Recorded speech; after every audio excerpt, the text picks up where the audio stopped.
José Antonio Caravaca me ha dicho, porque me dice aquí, mira bien, porque dice, yo no soy periodista, digo, voy a quitarlo de periodista, si te quito lo de periodista, entonces pone aquí, es un español. La periodista español, pues lo hemos mirado, ¿vale? ¿Conforme? No pasa nada. Se admite. Se admite. Bueno, pues es un español conocido por su trabajo en ufología y en temáticas paranormales. Es por eso que justamente en ufología es uno de los especialistas mayores a nivel mundial. En su andadura como reportero y demás, ha publicado más de 100 artículos que van sobre este tema, sobre ufología, criptozoología, arqueología y otras disciplinas relacionadas. He puesto ahí una coma, no sé por qué. Actualmente es corresponsal de la publicación internacional Enigmas del Hombre y del Universo, fundada por Fernando Jiménez del Oso, y en otros medios escritos especializados en temáticas similares. Participó activamente en el periódico Enigma Express, que justamente trata y se dedica íntegramente en la actualidad del misterio. Actualmente es colaboradora habitual en radio, en varias emisoras nacionales, y ha participado en múltiples y numerosas ponencias relacionadas justamente con su investigación. Destacando sobre todo, hay que destacar los congresos nacionales que se celebran en Málaga, el Congreso Nacional de Periodismo del Misterio. Aquí también hay una cosilla que me acojona un poco. Sí. Porque si decimos que tenemos miedo a los muertos, a los vivos también. Los vivos porque no son vivos, ¿no? Los vivos son peores que los muertos. Bueno, su investigación más conocida es el avistamiento de ovnis aquí al lado, en Los Villares, en Jaén. Así que su último libro, OVNI, las 50 mejores evidencias, creo que también teníamos por ahí encuentros cercanos con OVNI, que lo tenemos también aquí, y que justamente va a tratar de eso tu ponencia, ¿verdad? Yo creo que sí. ¿Tú?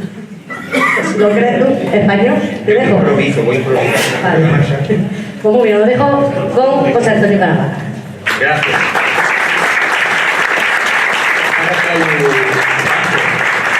Salud.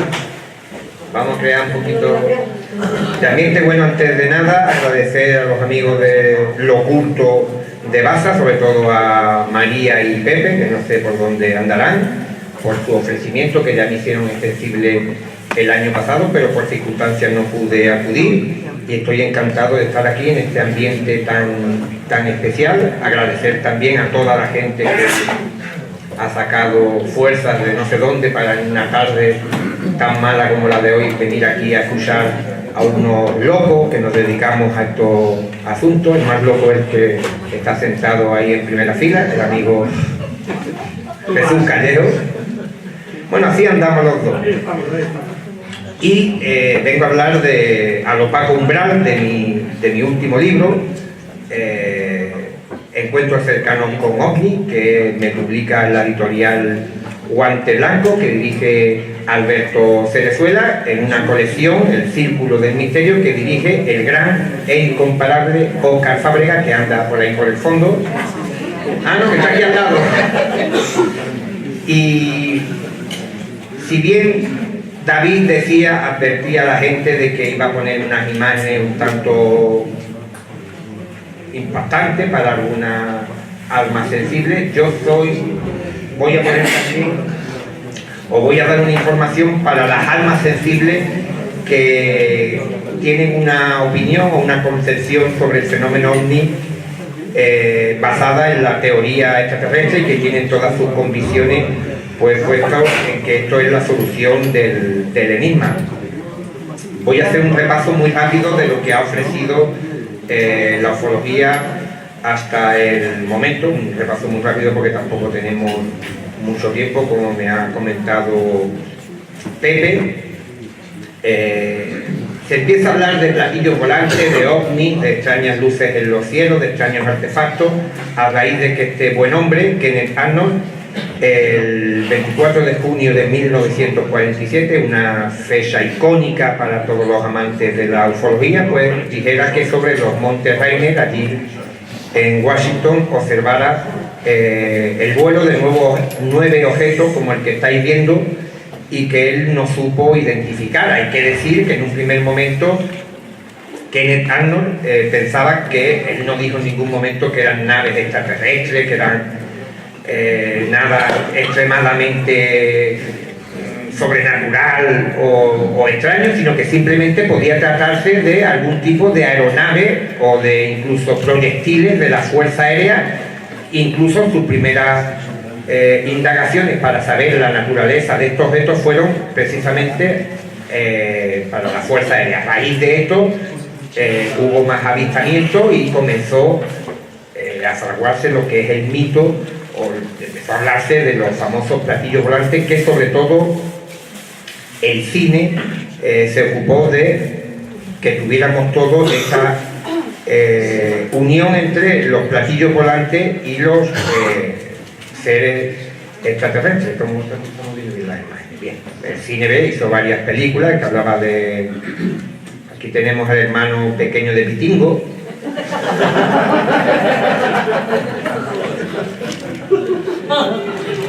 El cine, pues, claro. Y la pregunta que suscita el asunto es si realmente el tema OVNI existe o si simplemente esto es una locura de la que hablaba al inicio, de unos pocos que nos dedicamos a perseguir fantasmas y cosas que no existen. Pues bien, la Fuerza Aérea Norteamericana, año arriba, año abajo, lleva 30 años investigando el tema OVNI. Solamente la primera comisión, supuestamente, el proyecto SIN, que es la primera que se dedicó al estudio de estos objetos, pues determinó que eran de procedencia extraterrestre. Posteriormente ya todos los demás informes que elaboró la Fuerza Aérea fueron para desacreditar este tipo de avistamientos. Este es el famoso proyecto Libro Azul, que algunos de vosotros conoceréis, y que estuvo investigando durante varios años en las manifestaciones de estos objetos a lo largo y ancho del territorio norteamericano. Pero el fundamento de las preguntas, si existen los ovnis, sí existe un fenómeno desconocido y que, como una evidencia así rápida que os puedo comentar, el gobierno norteamericano, en este caso a través de la USAID, de diferentes comisiones, pues ha estado 30 años intentando averiguar qué hay detrás de lo que multitud de ciudadanos, no solamente en Norteamérica, aunque sus investigaciones se concentraron en su país, pero también tuvieron ramificaciones a través de la CIA en Europa, incluso aquí en España. Determinaron que era un fenómeno que había que tener muy presente. La analogía platillo volante extraterrestre surge sin una sola evidencia. Esto es más fuerte que la foto que ha puesto David de las momias. Bueno, hemos dejado claro que existe un fenómeno extraño y desconcertante, que están ahí los americanos 30 años investigando, y ahí hay algo. Pero claro, como no tenemos el cuerpo, bueno, Roswell dice que lo tiene, pero no tenemos la prueba que nos vincule que esas apariciones de esos objetos en el cielo, y posteriormente con el estudio de los encuentros cercanos, pues realmente no nos ofrecen una evidencia palpable de que estamos realmente ante seres extraterrestres. Solamente la apariencia del fenómeno, que quizás la apariencia sí tenga que ver con la verdadera naturaleza, pero no lo sabemos porque no tenemos el cuerpo, la momia, aquí en lo alto de la mesa para poder diseccionarla y formar aquí la grande, entre otras cosas. Pero bueno, no tenemos la evidencia de que las apariencias que nos muestra el fenómeno sean realmente lo que se oculta detrás de lo que estamos observando. Bien, si el fenómeno se hubiese mantenido en el aire, con los avistamientos lejanos de objetos, de artefactos desconocidos que no sabíamos identificar, que realizaban maniobras de todo tipo, pues la hipótesis extraterrestre quizás hubiera germinado en un buen árbol, y con el tiempo, pues, incluso la hipótesis extraterrestre hubiera sido las respuestas más obvias para este fenómeno, porque ¿qué otra cosa pueden ser unas aeronaves, unos platillos que vienen del cielo y tal? Pero claro, saltan todas las alarmas cuando estos objetos toman tierra y comienzan a descender los ocupantes.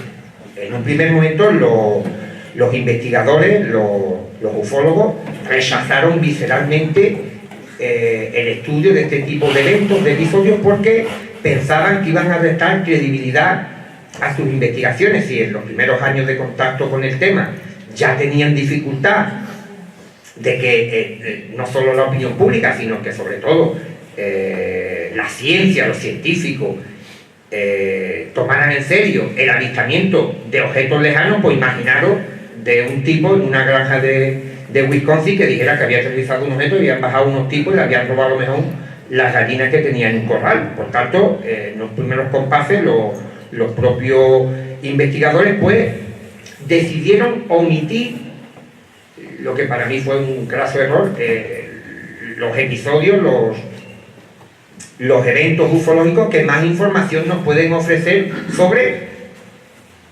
lo que puede esconder esa apariencia, que es cuando el testigo está lo suficientemente cerca de lo que está observando como para poder dar suficiente información. Estamos hablando de que estos objetos descienden, se abren una puerta, una portezuela y bajan unos ocupantes. Esto cambia a raíz del avistamiento de este hombre, de este oficial de policía, Luni Zamora, que el 24 de abril de 1964 pues observa a plena luz del día el descenso de un objeto en forma de huevo metálico con dos seres, y claro, en el momento del despegue deja una serie de huellas que puede ser investigada por oficiales de la Fuerza Aérea. Incluso al poco tiempo de que este artefacto hubiera despegado, pues acudieron al lugar otros policías, un oficial del FBI que estaba en los alrededores por otras razones, pero que de alguna manera atestiguan que aquel testimonio pues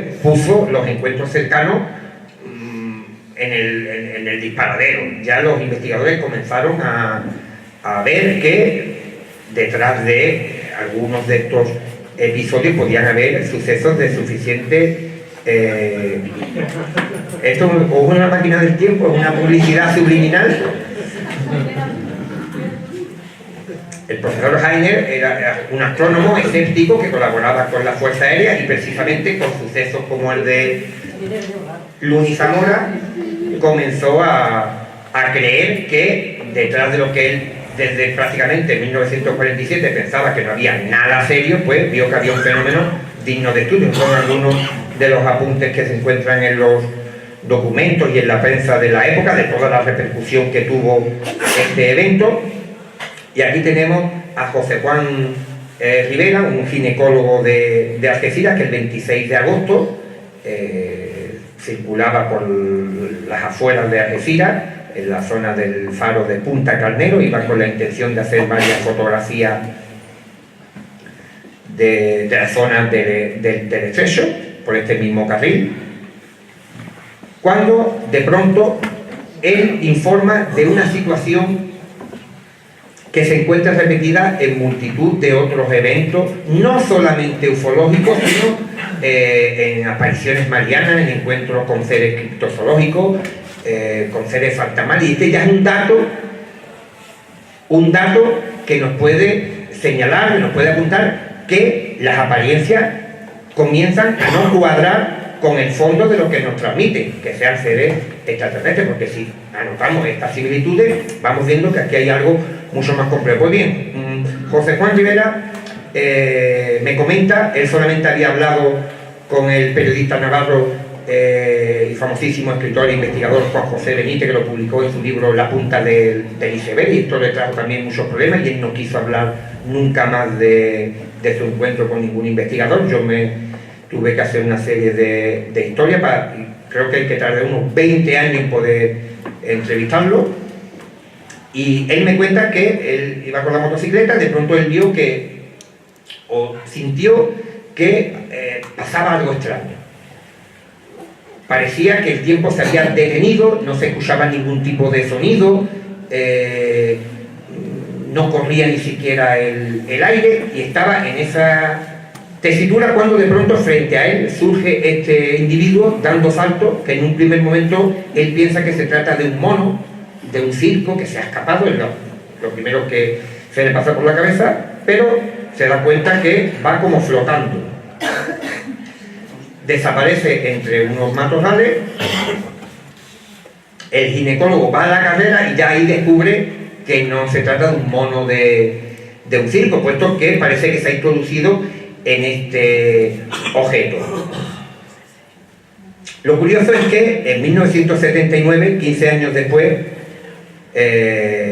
bueno, la historia de Rivera es mucho más compleja, os la dejo que la descubráis en el libro, porque obtiene una diapositiva, una fotografía de esta nave a poca distancia, a color, y la fotografía desaparece misteriosamente y yo he podido más o menos intuir dónde se encuentra actualmente, pero eso lo dejo ahí para que lo descubráis con la lectura del libro. Pues bien, 15 años después, este buen hombre, Philip Shepperson, tal y como me comentó el famoso investigador británico Philip Mantle, pues en esta zona del Northshire encuentra unos seres con una apariencia, y si fijáis en el artefacto, es algo parecido al de Rivera, ¿lo veis? Pero tiene una diferencia, sobre todo en el grosor y en el tamaño de los humanoides. Pero, ¿por qué os cuento estos dos casos? Perdón.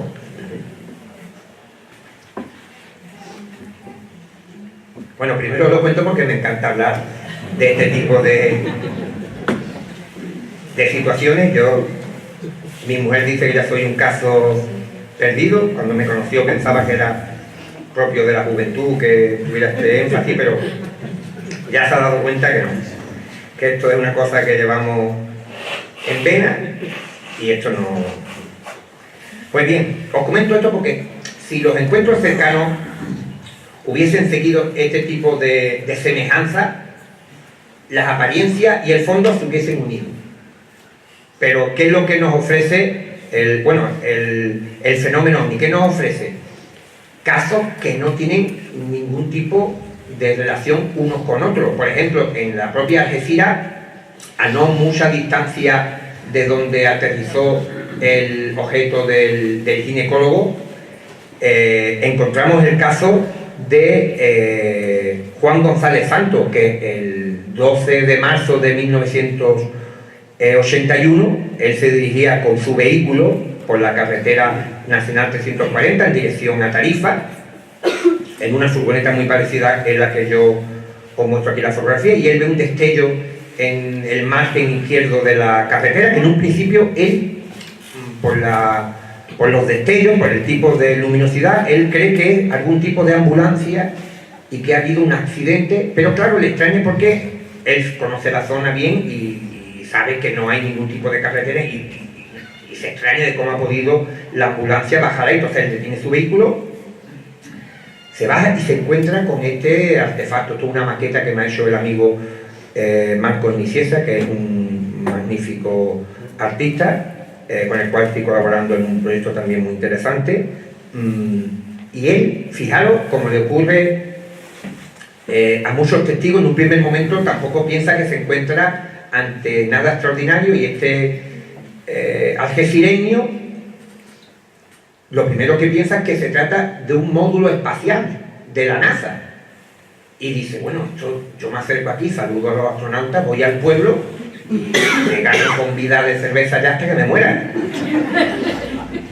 Claro, él ve incluso que dentro de las ventanillas que veis aquí, ¿veis? Ahí se ve bien la flecha. Aquí en las ventanillas hay unos tipos asomados que parecen astronautas, y les dicen, mira, los americanos, había un pequeño muro de piedra que es el que veis aquí en la fotografía. Yo estoy aquí situado en el mismo sitio. El murete en aquella época estaría un poco más alto, pero no mucho más.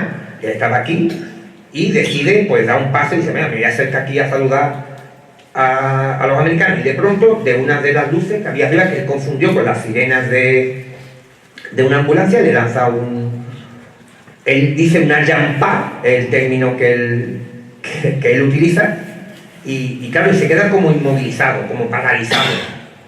Y el primero que piensa dice, bueno, estos americanos son un poco malajes, dice, no quieren que yo me acerque a nada, pero claro, en Algeciras, y aquí hay algún que otro algecireño, en Algeciras tenemos los arrestos bien puestos, y digo, voy a dar la vuelta, a ver si el rayo no da por ese lado, pero claro, los tripulantes de aquel chisme pues parece que de alguna manera intuyeron que este tío era un basto y que no iban a poder defenderlo, y le lanzaron otro lado que ya lo dejó como medio conmocionado y totalmente paralizado, y ya se dijo, yo no me voy a acercar aquí.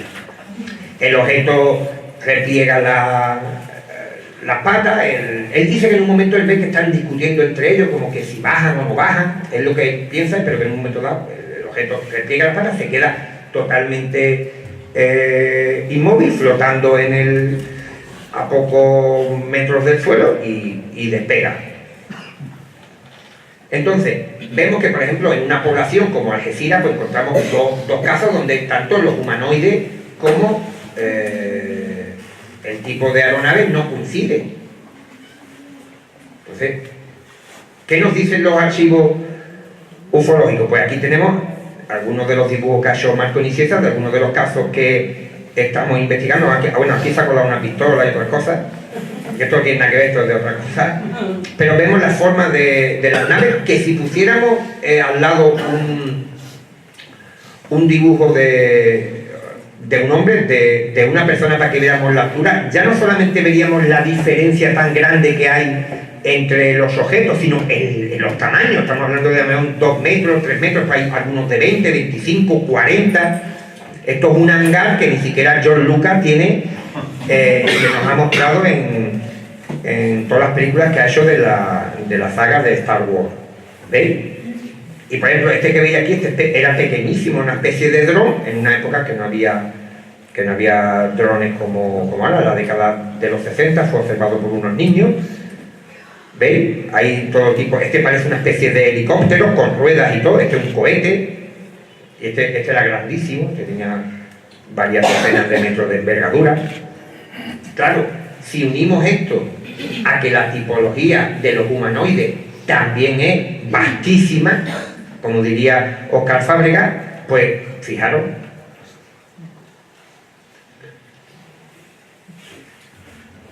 Esto normalmente, si alguno de vosotros, imagino que sí habrá acudido a alguna sala, alguna ponencia que se ha dado sobre el tema OVNI, pues se pasa sin ningún tipo de trascendencia. Esto es una cosa normal. ¿Cómo va a ser que haya tantos tipos de naves? Y bueno, y la mayoría de los avistamientos tienen la misma carga de credibilidad que el de Luni Zamora, que eso es lo que desconcierta, pues dirán los investigadores. Bueno, tenemos el caso de Luni Zamora, que es un oficial de policía, un pilar, como se decía, de su comunidad, un tipo religioso, como le gusta decir a los norteamericanos, pero es que la gente que dice que ha visto dentro de su casa un humanoide pequeño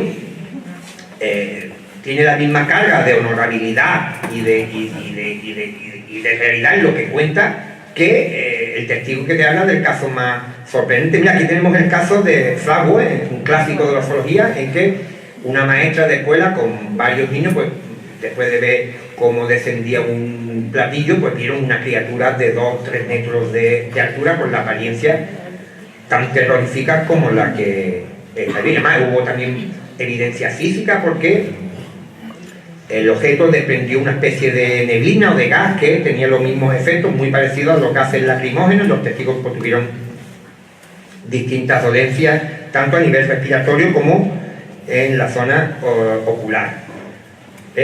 Fijaros, esto lo vieron unos niños brasileños en Sagrada Familia.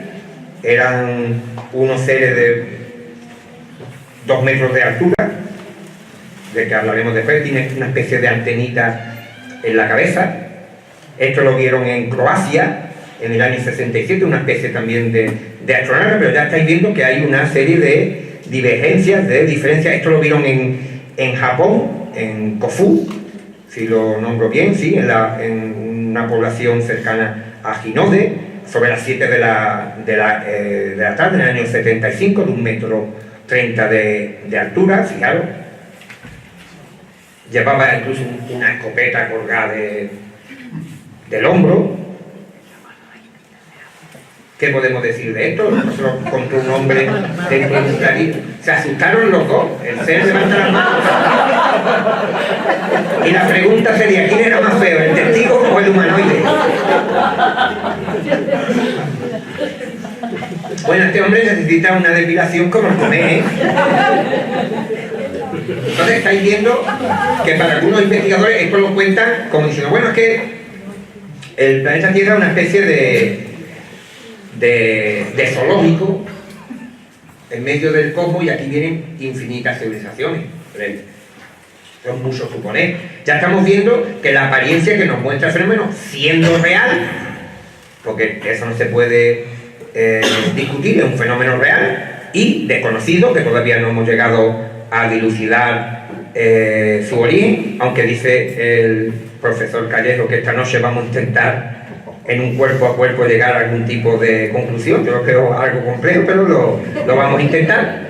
Y vemos, por ejemplo, cómo en casos donde hay ciertas analogías, hay también muchas discrepancias, que vemos casos ocurridos en el tiempo muy cercano, en el 54, en el 53, o sea, dos casos del 54 y uno del 53, donde vemos que se ven objetos que son parecidos, pero no son idénticos. Y aquí veis los humanoides, que en un momento podéis pensar, bueno, por lo mismo el testigo en vez de decir 1 metro, dio 1,65 m, pero es que si vemos las descripciones de los seres, bueno, y el de azul que se apareció en Villares de Sá en España, al testigo le dio una bofetada, y decía que tenía la mano helada. Y hay un caso también en España de una vidente que dice que el ángel tocó la cara de la hermana y tenía la mano muy helada, que entonces podrían hablar también de unas ciertas similitudes que son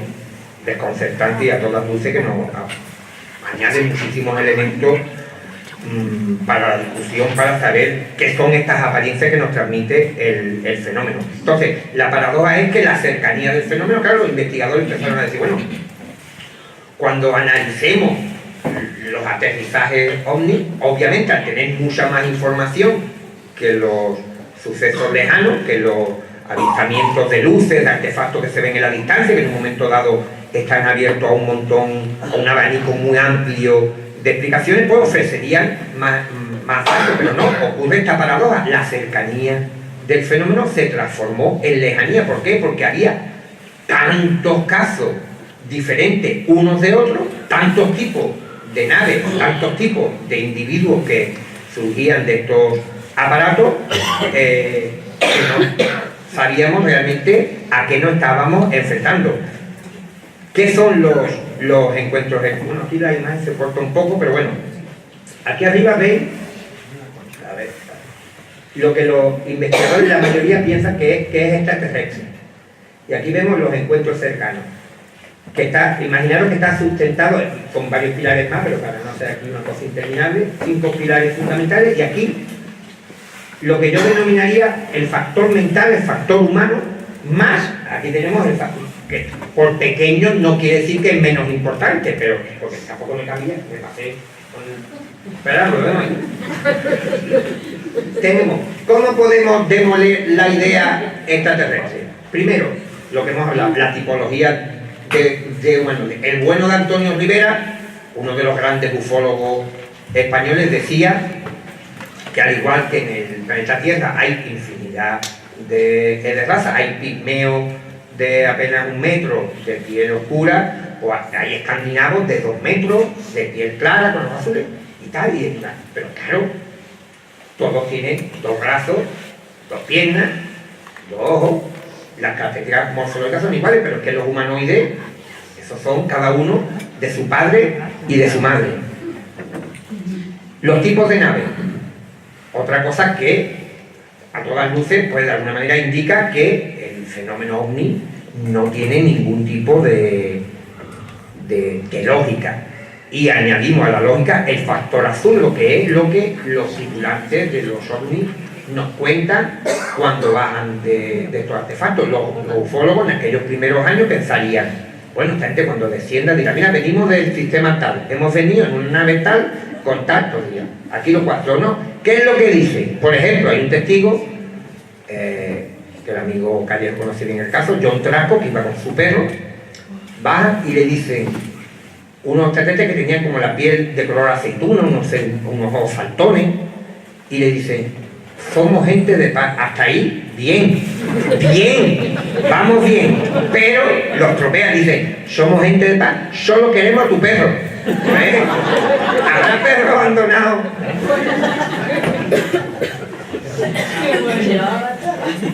No se lo llevaron. Otro tipo está en su granja, un italiano, baja un objeto, baja unos seres, el tío los ve que van para donde tienen los conejos guardados y van, que los quieren quitar, entra adentro con la escopeta, pero claro, en entrar y salir ya se habían llevado los conejos. Entonces hay una serie de detalles absurdos que, unidos a los tipos de naves, tipología humana, recordáis, ¿no? La apariencia y el fondo. Ahí parece que ya cada vez la distancia es mayor. Y después, para mí, el detalle que los ufólogos se lo han pasado por el arco del triunfo, por no decir otra cosa, por el arco del triunfo, es que los incidentes no están conectados ninguno. No hay ni un solo incidente de un objeto que haya aterrizado en España, en Lugo, y le haya dicho al testigo: mira, hace un mes aterrizamos en Wisconsin y le dijimos al tipo tal cosa. Entonces, claro, el ufólogo español, en este caso Pedrero o Lesta, que estarían por allí, bueno, vamos a llamar a uno de allí, y lo comprueban y dicen: ya, ¿cómo va a saber el tipo de Lugo? Pues eso no ocurre. El mismo alienígena con las mismas, o mejor el mismo uniforme y tal, hombre, se describen que llevan trajes apretados, pero eso es una cosa muy general. Pero en detalles concretos, que realmente uno no tenga dudas que es el mismo objeto, el mismo humanoide, no existe. Yo creo que todos estos detalles, elementos, pues, hacen que la hipótesis extraterrestre que vemos casi aquí arriba, pues, no tenga sentido, o por lo menos no sea la única explicación. Entonces, ¿por qué pongo factor mental? Porque parece que existe un caso, un humanoide y una nave por testigo que lo narra. Entonces ahí tiene que haber una conexión, tiene que haber alguna clave que hasta el momento, bueno, a muchos investigadores no se le ha pasado por alto, pero a la mayoría, de que hay ahí un componente humano muy importante en el desarrollo de estas manifestaciones. El fenómeno parece que se reinicia en cada caso. El fenómeno, los encuentros cercanos, la única idea general que transmiten es la de la visitación alienígena, que desciende algo del cielo, se posa, aterriza, se abre una puerta y aparecen unos seres. Esa es la columna vertebral, si tuviéramos que analizar y sacar una conclusión de lo que son los encuentros cercanos. Pero después cada caso se reinicia, la nave más grande, más chica, con más colores, menos colores, con más luces, menos luces, bajan más seres, menos seres. En Sevilla, un tipo que estaba guardando un huerto de melones dice que bajaron lo menos 50 60 seres de los estos a inspeccionar un pozo. Por lo menos llegarse a excavar en el pozo a ver si hay algo. Nada. Después, detalles exclusivos, un testigo dice que ve algo muy concreto. En el caso, por ejemplo, Juan González Santos, el caso que os comenté del tipo que pensaba que era un módulo espacial de la NASA, vio una esvástica, una especie de símbolo de la esvástica. Pues este símbolo ya no aparece en ningún otro caso. El ser que habéis visto de Croacia, que tenía aquí una especie de pandereta en el pecho, con esas escafandras súper extrañas, pues ese ser ya no aparece en ningún otro sitio. Entonces, la pregunta lógica es: ¿dónde está toda esta gente? Después, los episodios no se conectan entre sí y entonces no existe una trama. Cuando dicen, por ejemplo, muchos investigadores: no, es que el fenómeno OVNI no hemos podido nosotros demostrar nada porque la CIA son muy malos, lo oculta y son... Sí, tienen sus cosas, pero si el fenómeno hubiera sido coherente, el fenómeno hubiera sido ya... Vengo yo aquí con 4 o 5 diapositivas de casos todos iguales, ocurrió uno en Siberia, otro tal, y la gente, vamos, dice, esto es así. Pero, como el propio fenómeno, como decía Vallée, aunque yo no comparto el fondo, pero sí lo que decía, el fenómeno se niega a sí mismo, que es el hecho de que la información que nos transmite el fenómeno es como para que cuando lo contemos, pues la gente no termine de creérselo, pues me llevan a mí a formular la teoría de la distorsión. Vamos a ver. 20 minutos.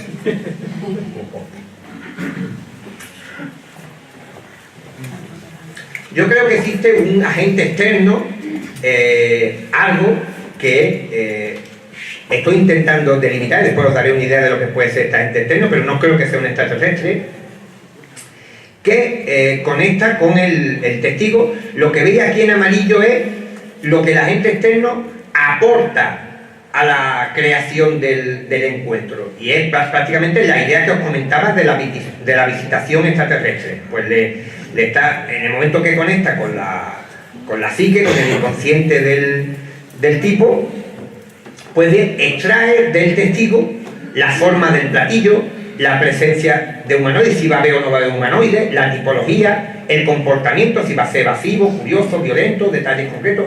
Resulta curioso que testigos que son más aguerridos pues tienen experiencias más importantes, y gente que son más asustonas parece que el fenómeno de alguna manera lo intuye y se comporta también de una forma evasiva. Y ya estáis viendo que el color rojo, que es lo que aporta el testigo, es lo que compone con mayor grado de importancia la experiencia. Y entonces el agente externo crea una proyección. El tipo de la nave, todo esto, la idea básica es un mensaje del agente externo al testigo, pero el testigo es el que, de forma inconsciente, con cosas que ha visto en el cine, que ha leído, con cualquier dato, te crea el tipo de nave de forma también, por eso es la teoría de la distorsión, porque distorsiona el material inconsciente del testigo para que el testigo no diga, coño, si ese es el cohete que vi yo ayer en la tele. ¿Ves? Y entonces, por ejemplo, imaginaros que el testigo ha visto una foto o ha visto un documental de los astronautas, pues a lo mejor el humanoide que va a ver tiene la forma del astronauta, pero distorsionada, con antenas, con un cable, con lo que sea. ¿Qué es lo que ocurre? Que esta proyección tiene,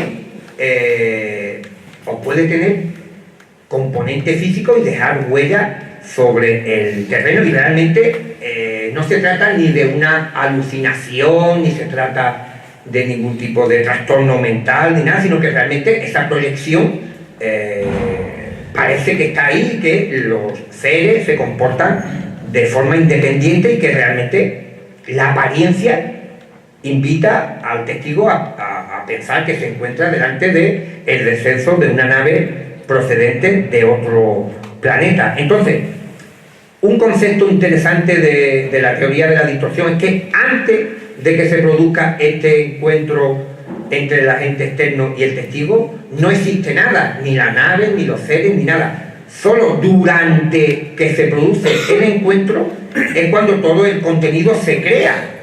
Después nada, es como una película. A nadie se le ocurre pensar que Leonardo DiCaprio está ahí debajo en Titanic al final, que se quedó ahí hundido.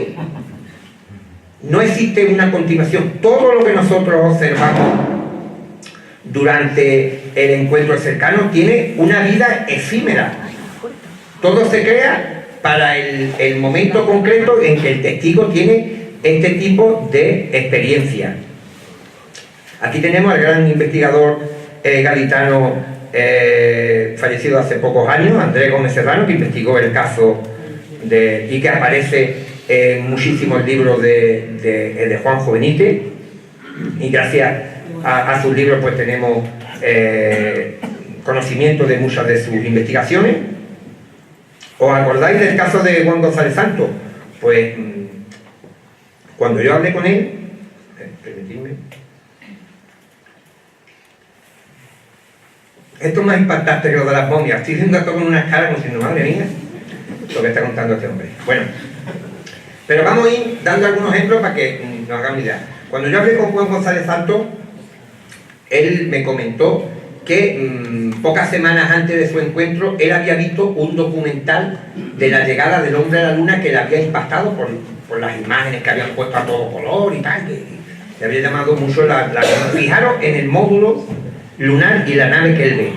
No estoy diciendo que Juan González Santos tuviera una visión, que estuviera engañado, sino que el agente externo, cuando conecta con el inconsciente del testigo, ve que tiene esta información en el cerebro del módulo y lo distorsiona y crea esto. Fijaros las patas.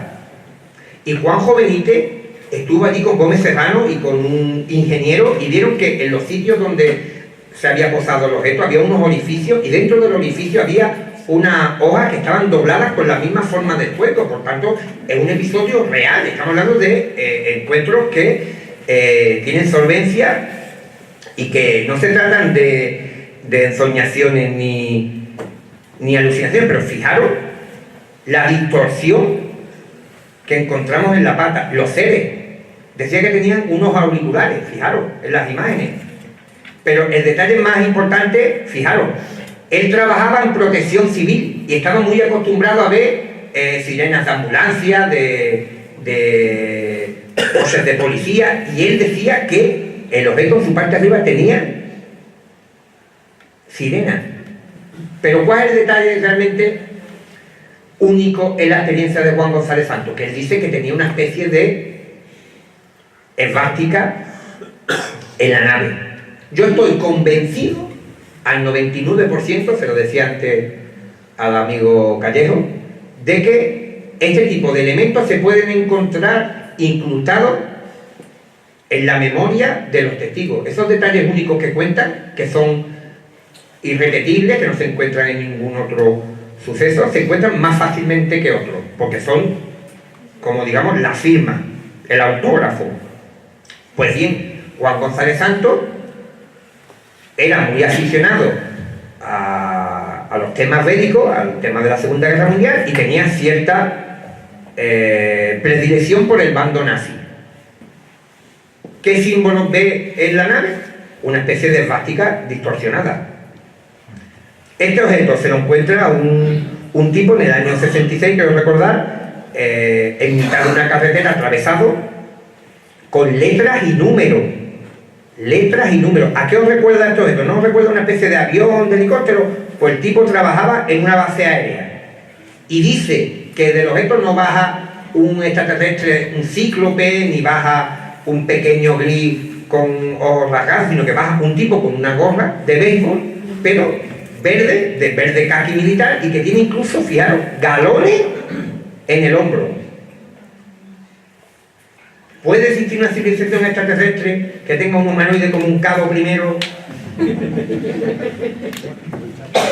Este caso fue investigado. Yo he tenido acceso al informe original que redactaron INE y el doctor Valé, que me lo envió el propio Valé, y es impresionante de ver cómo, incluso fijaros el detalle de las letras que él ve, TL4.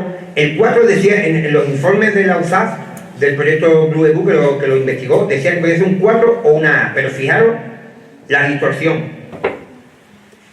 Tenía incluso las secciones que tiene este tipo de aeronaves.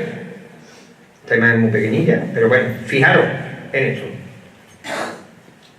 Las letras parece que es una distorsión de lo que él estaría acostumbrado a ver diariamente USAF 8. Y vuelvo a reiterar, no se trata de un engaño, de una alucinación, sino simplemente el agente externo coge la información que hay en el testigo y la plasma en su encuentro cercano.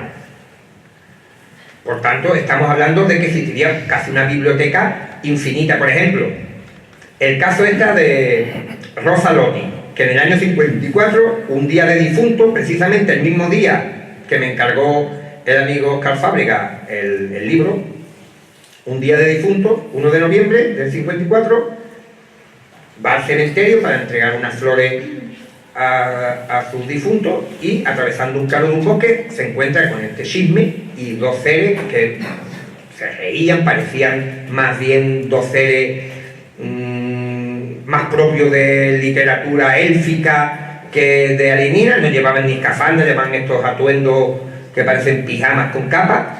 Y le quitaron, aquí volvemos al comportamiento absurdo, le quitaron una media y las flores las tiraron dentro de la nave.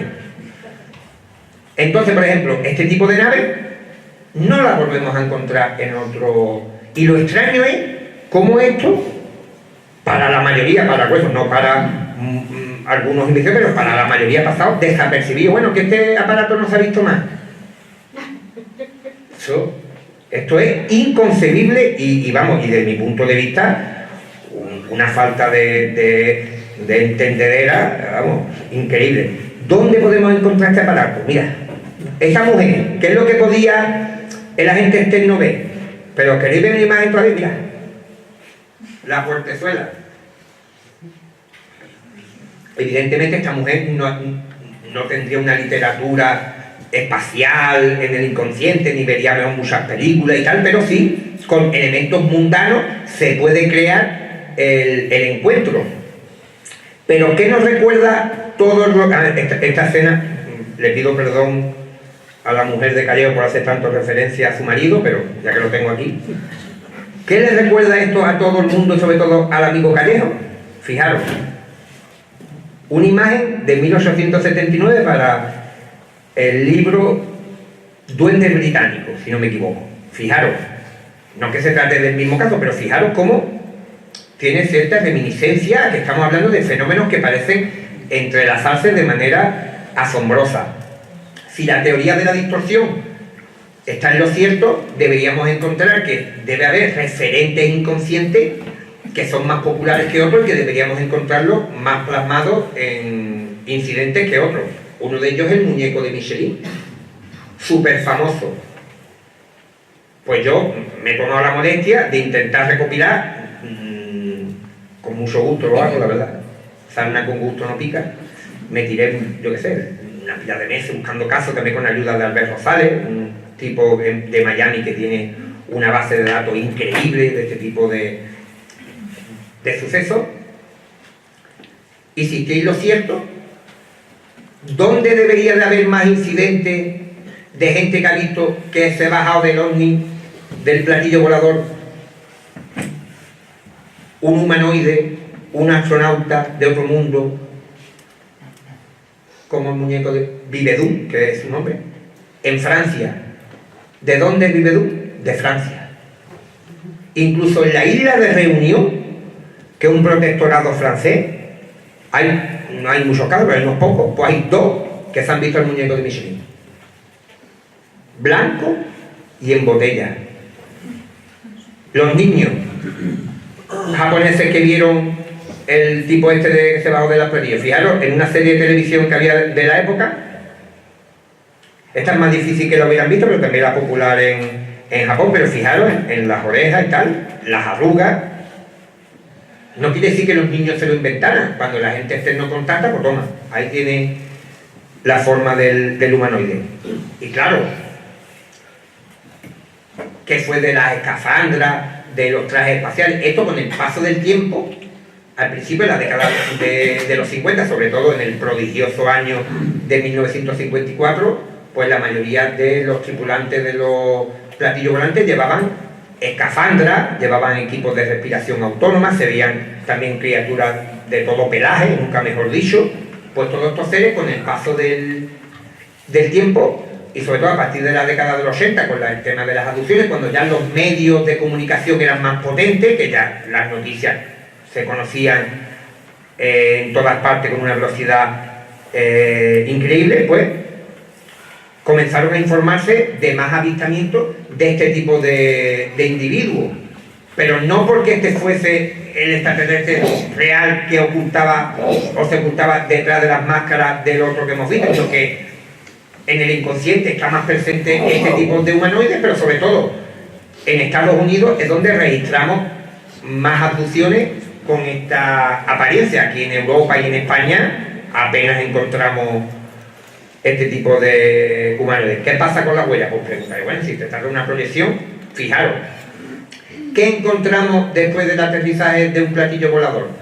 Huellas, pisadas, quemaduras, manchas de aceite, un platillo volador perdiendo aceite, como 600, radiaciones. ¿Qué son?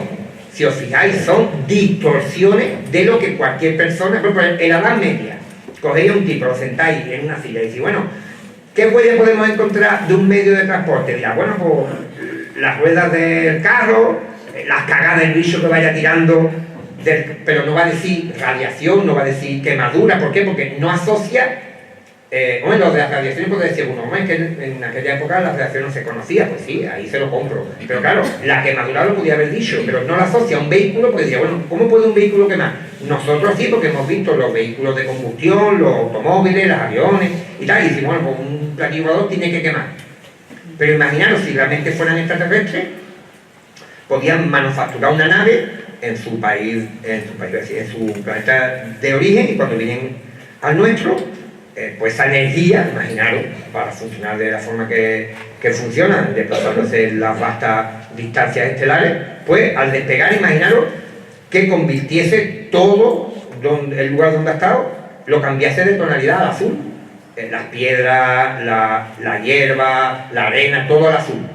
Entonces, ¿por qué eso no ocurre? Porque ningún testigo asocia eso al despegue de una nave. ¿Qué es lo que asocia? Pues esto va a pegar un petardazo, esto va a soltar aceite. Se han encontrado hasta tornillos, trozos de cable, porque lo que es una locura. Se me está acabando el tiempo. Vamos, fíjate, unos chavales, porque es lo que se encontraron, fue una especie de motorista ahí en... Vamos a ver. Bueno, aquí no se ve mucho, es ¿a qué se ocupan los extraterrestres cuando bajan? Pues también es extraño y que denota la presencia de un factor mental, es que independientemente de la forma que tengan, ya sean altos, bajos, gordos,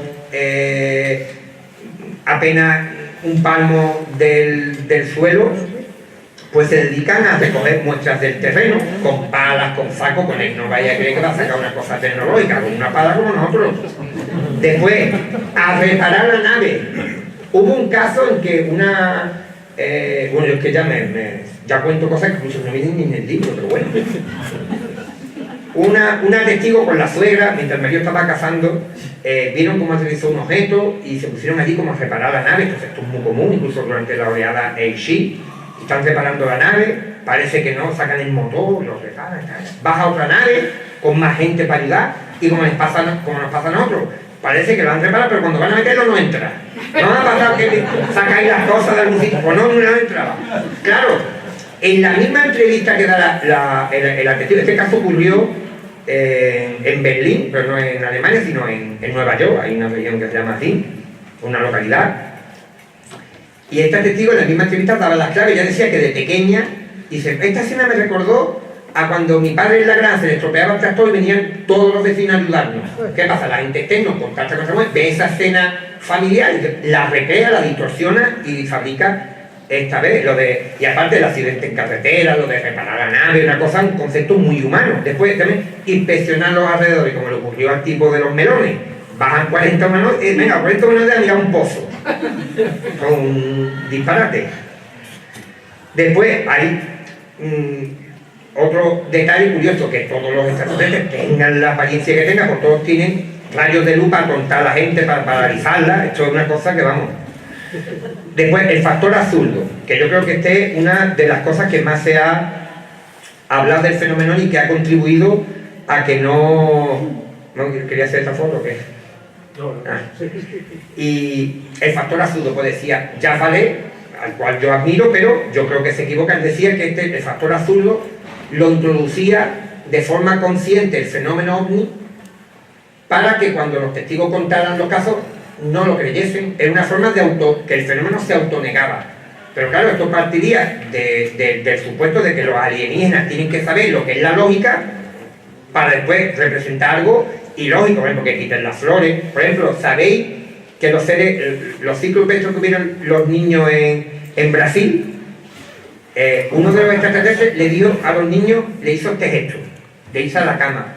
¿Ustedes pensáis que un extraterrestre que venga va a saber que este gesto es para nosotros, para decir a los niños que se tienen que ir a la cama?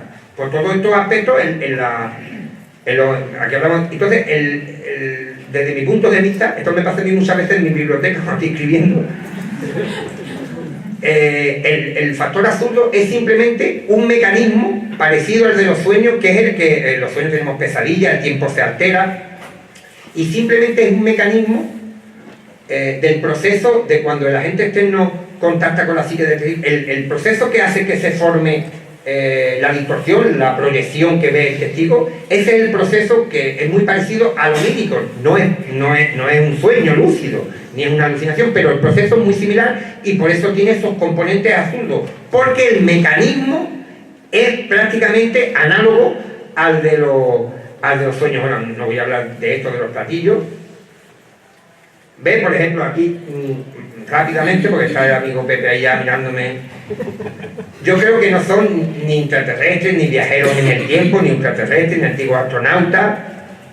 Creo que no es un sistema de control, este agente externo no es una superinteligencia que se está camuflando con diferentes ropajes de hadas, duendes, demonios, vírgenes y extraterrestres. Nada de lo observado tiene una continuidad en el espacio y tiempo, nada está programado con antelación, los cíclopes no existen, sino simplemente es una función como artística, por eso hablo de que es una arquitectura psíquica en mi libro, se crea en el preciso momento. El agente externo no tiene ninguna intención de transmitir ningún tipo de mensaje filosófico, científico, religioso, más allá de distorsionar los propios contenidos de la información latente en la mente de los testigos, y eso es una prueba de peso. No ha habido ningún testigo ni nadie que haya contactado con el más allá, y lo digo muy cerca de un cementerio, a ver si no me va a costar un disgusto. Cuando vayamos a ver las momias, levanta alguna y diga, aquí te he cogido la vaca. Pues no ha habido ninguna información que ningún medium haya obtenido por psicografía, por vasografía, ni los extraterrestres cuando cuentan algo de su planeta, no hay ninguna información que realmente sea de interés. El agente externo es esencialmente neutro, no interviene ni interfiere directamente en el devenir humano.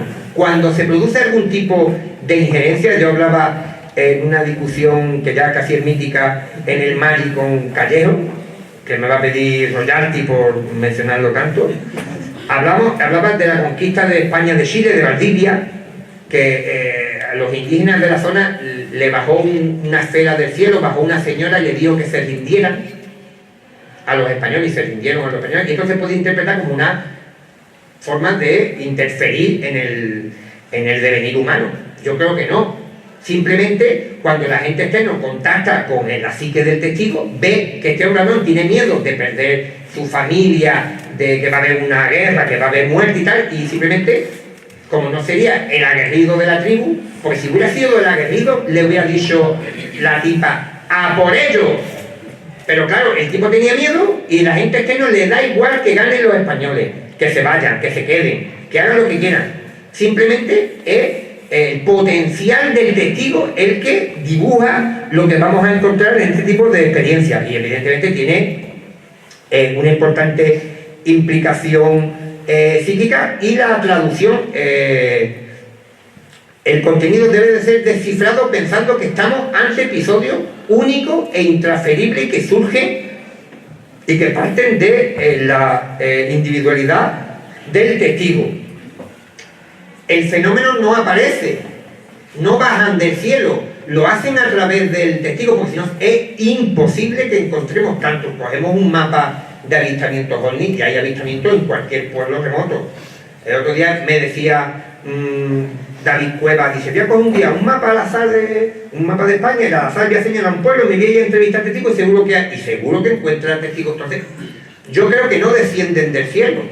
Yo creo que el mismo testigo es el que llama a este tipo de... o el fenómeno se manifiesta a través de los testigos. Yo creo que es la puerta. Este desde también... y bueno, Vallée decía que la apariencia externa del fenómeno se adecuaba a la época, que era una especie de manipulación de este sistema de control, que en la Edad Media se presentaban como duendes, en la época de los Aishi se presentaban como inventores revolucionarios que estaban fabricando, manufacturando una nave que iba a conquistar los cielos. Yo creo que no, la apariencia siempre tiene que ser sincrónica a la época. Un tipo en la Edad Media no va a ver un astronauta, ¿por qué? Porque no os lo puede imaginar. No hay ni un solo... Imaginaros un legajo de estos medievales pintado con plumas de colores, un tipo que ha dibujado, alguna habría que dibujar bien un platillo con 3 patas. Hombre, eso lo presenta tú, vamos. Y echan hasta al Trump de la Casa Blanca. ¿Por qué no ocurre? Porque el fenómeno, lo que digo, el fenómeno no tiene ningún interés, ni que haya más apariciones marianas, ni que haya más, es una especie de interacción lo que busca. ¿Ves? Entonces, lo importante, Pepe, perdóname, ya no me invites más. La proyección no es el fenómeno, es, digamos, como el lienzo que pinta el pintor. Nosotros queremos saber quién es, por ejemplo, Picasso, que está ahora otra vez de moda. Picasso es lo que nos interesa a nosotros, no el cuadro. Lo que vemos es el aterrizaje, el platillo, los duendes, la Virgen. Eso no carece de importancia, eso es el proceso de creación de este fenómeno. Lo que nos interesa saber quién es el agente externo. Lo que estamos viendo simplemente, como expongo aquí, es el vehículo de expresión del fenómeno, pero no es el paradigma en sí. Y la proyección no contiene el platillo, los extraterrestres, la Virgen, los duendes, la madre que los parió a todos. Ninguno contiene información sobre el agente externo, su naturaleza o propósito. ¿Por qué? Porque llevamos 70 años y yo no tengo ni carajo de idea de quién está este. Y me he leído todos los libros o casi todo lo que se ha publicado sobre el tema OVNI, y todos los libros estamos igual. Entonces, ¿esto qué quiere decir? Que si analizamos los casos, podemos obtener pistas, pero como digo, es el lienzo.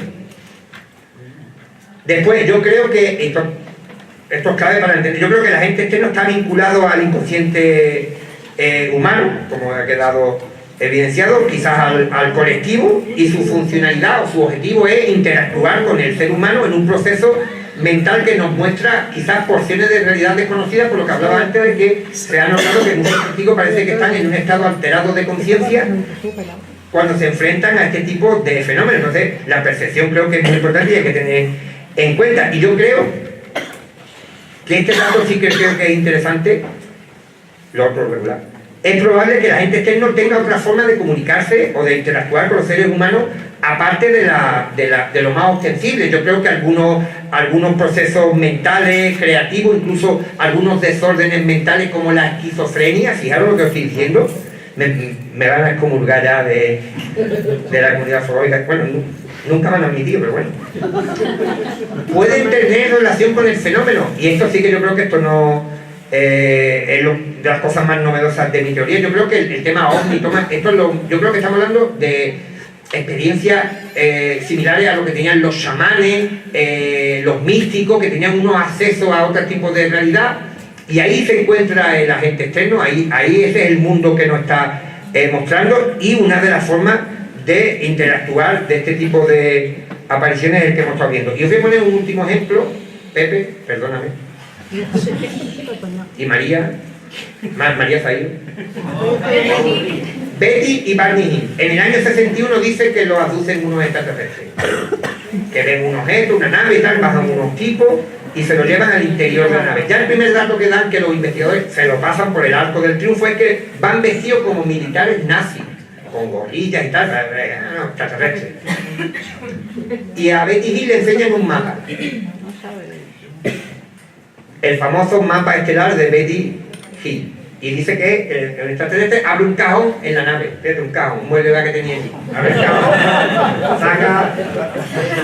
saca un rollo y se me había mostrado un mapa, no un PDF ni un mapa enrollado, se lo pone en la mesa. Mira, las rutas aquí, las rutas de la seda, de no sé qué, está, qué bonito. Y como esta información se recuperó mediante hipnosis, pues Betty Hill pudo dibujar el mapa casi exactamente como lo que ella había visto. Claro, este mapa se lo ha enseñado, ¿ha abierto el cajón otra vez extraterrestre? ¿Qué pensáis después de todo lo que yo he dicho? No, ni el mueble va aparecido, ni el cajón, ni el mapa. Entonces, si los investigadores hubieran dicho, bueno, este dato, como es tan sugerente y tan exclusivo, hay que buscar las raíces. Pues bien, Betty y Barney Hill era un matrimonio, mujer blanca y hombre de color, en la década de los 60, era un tema todavía que no era muy común, por desgracia, y ellos pertenecían a una asociación por los derechos civiles que se reunían en un hotel, y un colega, un norteamericano, de los pocos ufólogos americanos que me hablan, Rick Reynolds, me dijo, Caravaca, a ver si vas a tener tu razón con las cosas que estás contando. Dice, porque tú sabes qué tenían ellos en el salón donde se reunían en el hotel, un mapa del desembarco de Normandía, y fijaros cuando se superponen. No hace falta, no hay inclinación. La inclinación, o sea, los dos mapas están superpuestos. No hay una inclinación para yo forzar la comparativa. ¿Qué hace la gente externo? Ellos habían estado de viaje, de vacaciones, habían estado consultando muchos mapas de carretera, porque esa información está latente, la cual la gente externa y dice, bueno, pues tenemos nosotros otro mapa aquí. Y ahí está el mapa de Betty y Barney, y hasta aquí más puedo ver. Buenas noches y gracias por soportarme.